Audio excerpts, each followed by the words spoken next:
Oh, hello there. I'm Bilchan. I'm Nimakong. I'm Banchan. In this class, I'll read to all of you. Chapter 9, Section 1 of the picture of Dorian Gray. Ass. Ah. The picture of Dorian Gray. Oscar Wilde. Chapter 9, Section 1. As he was sitting at breakfast next morning, Basil Hallward was shown into the room. "I am so glad I have found you, Dorian," he said gravely. "I called last night, and they told me you were at the opera. Of course, I knew it was impossible, but I wish you had left word where you had really gone to.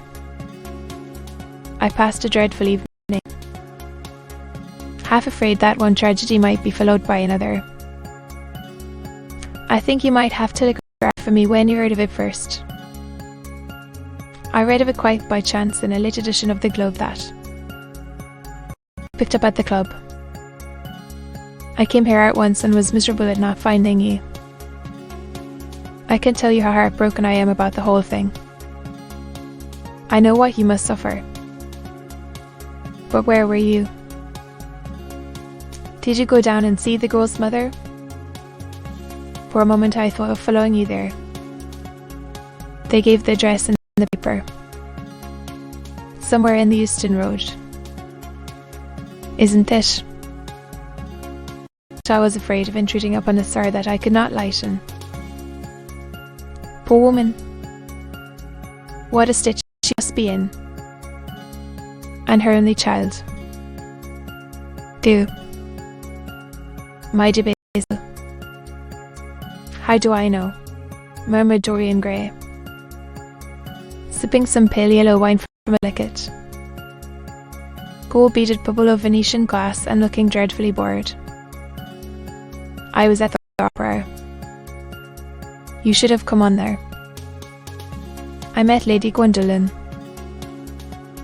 Harry's sister, for the first time. We were in her box. She is perfectly charming. And Patty sang divinely. Don't talk about horrid subjects. If one doesn't talk about a thing, it has never happened. It is simply expression. As Harry says, that gives reality to things. I may mention that she was not the woman's only child. There is a son. A charming fellow, I believe. But he is not on the stage. He is a sailor. Or something. And now, you went to the opera, said Hallward, speaking very slowly and with a strange touch of pain in his voice. You went to the opera while Sybil Vane was lying dead in some sordid lodging. You can talk to me of the woman being charming, and of Paddy singing divinely. Before the girl you loved has even the quiet of a grave to sleep in. Boy, man, stop it. Basil, I would hear it, cried Dorian, leaping to his feet. You must not tell me about things. What is done. What has the actual lapse of time got to do with it? It is only shallow people who require years to get rid of an emotion. A man who is master of himself can end his sorrow as easily as he can invent a pleasure. I don't want to be at the mercy of my emotions. I want to use them, to enjoy them. Dorian, this is horrible. Something has changed you completely. You look exactly the same wonderful boy who, day after day, used to come down to my studio to sit for his picture. But you were simple, natural, and affectionate then. You were the most unspoiled creature in the whole world. Van, I don't know what has come over you. You talk as if you had no heart, no pity in you. It is all Harry's influence. The lad flushed up and,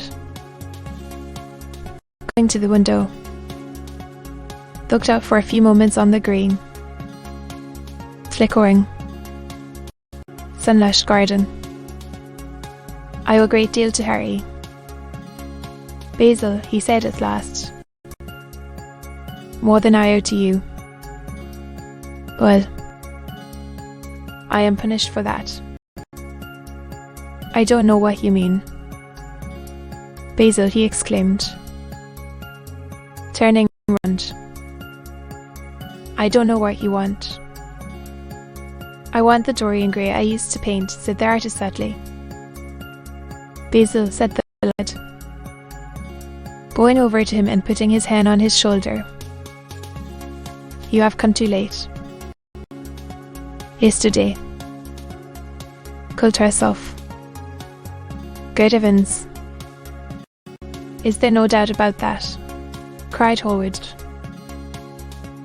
looking up at him with an expression of horror. My dear Basil, surely you don't think it was a vulgar accident? To be continued.